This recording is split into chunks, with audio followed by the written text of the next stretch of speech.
Welcome to Pink Caddy Garage. Today, we're going back under the truck.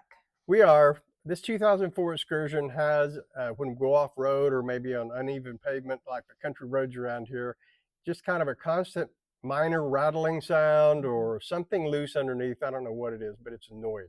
So we're going to replace the sway bar bushings. We've got two of these. And the sway bar end links, we've got two of these. And we will see if we can fix it. Let's go.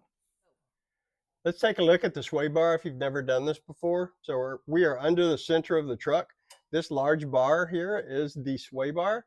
It's held on by these two bolts and these two bolts. And then the end links are held on by these bolts. We're not going to take these off yet. We're going to take the top ones off on either side. So let's get started and we'll call out the bolt sizes. The lower bolts are 15 millimeter, and we're going to start with these first. We're going to start by on the driver's side, left side here. The top of this link, you're going to be working with two different sizes on your fasteners. On the inside, the engine side, you've got a 15 millimeter bolt, but come around to this other side, it is backed up by an 18 millimeter nut. So probably going to be easier just to get a wrench or something on the nut there, and then get an impact wrench or a breakover bar to get on this 15 millimeter. You go ahead and loosen that. If you want to, come down here with the camera, Ashley. We're going to put a couple of these nuts back on just to keep the thing from falling off and hitting us in the head by the time we take the last set of bolts out. Let's get started. So a little pro tip, you don't have to do this, but on the passenger side, you've got a lot of room here in the wheel well for your impact wrench. So we're going to swap out to a socket here, an 18, and then we'll just go get a 15 wrench to back it up to keep the bolt from spinning and take it off that way. You can do it either way. We've got these end links out, but the bolts up top are not coming out. So I think what we will have to do is support this bar. It's pretty heavy. Pull these brackets off, set them off to the side by throwing them on the floor. Kind of let it hang there, and then we're going to move it to one side, and we're going to get this bolt free, I hope.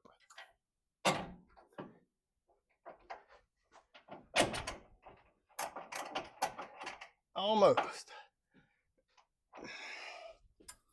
but not quite. So get behind this spring perch, and I think we can work it out like that. No, just darn things in the way. I wish that bolt would come out, honestly. There it comes. Come on, give me a 1/16 of an inch. You stupid. Oh, here you go. Well, I almost called you stupid. Well, I guess I did. Okay. Then switch to the other side. Now let's see if we have to struggle with the right side. This bar is getting kind of heavy. There you go. Let's get this thing on the floor. All right, these lower bolts on the end links are very tight. So we put some penetrating oil on them. We're going to put a wrench on one side. Ashley, if you want to stand on that. Excuse my dirty, muddy shoes. Here we go.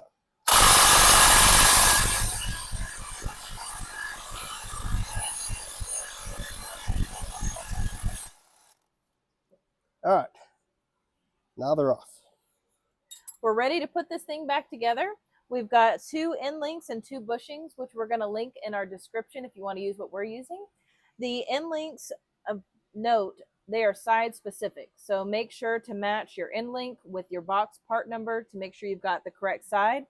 And you also can make sure that everything's oriented correctly by laying your new one on top of the old one before you get it put back together. So let's go. We have the end links attached on the bottom, so we're set up to put it back in.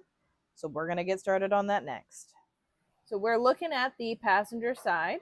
I'm having to hold one side, so this video is going to be a little shakier. There you go. But we're at least getting it in. Now we're going to do the other side the same way. So it did take two people to get that first side in, but now with that first bolt run through, it will be supported, and you can just kind of work this in, get it pushed in. It's not a time for our bushings to be installed. They are not side specific, so it's okay if you get them mixed up. You can kind of see where your wear is from your old bushing, so use that as a guide. You want the round part toward the back, flat side toward the front of the truck. Then we'll get these bolted on as soon as we get this bar put back in position. Now you can start putting this bar in position. You're going to have to probably play with this a little bit to get it flat. You want to get it started, then get your bracket, get it on. If you get it on these studs, probably going to hold so you can get your nuts started and then tighten that down. I don't have a torque spec, so we're just going to get it very snug. We've got these tightened down very nice. The last step is going to be to go back with your 15 and your 18 millimeters and get these tops of the end links tightened. After you get that finished, you are complete. Thank you for watching.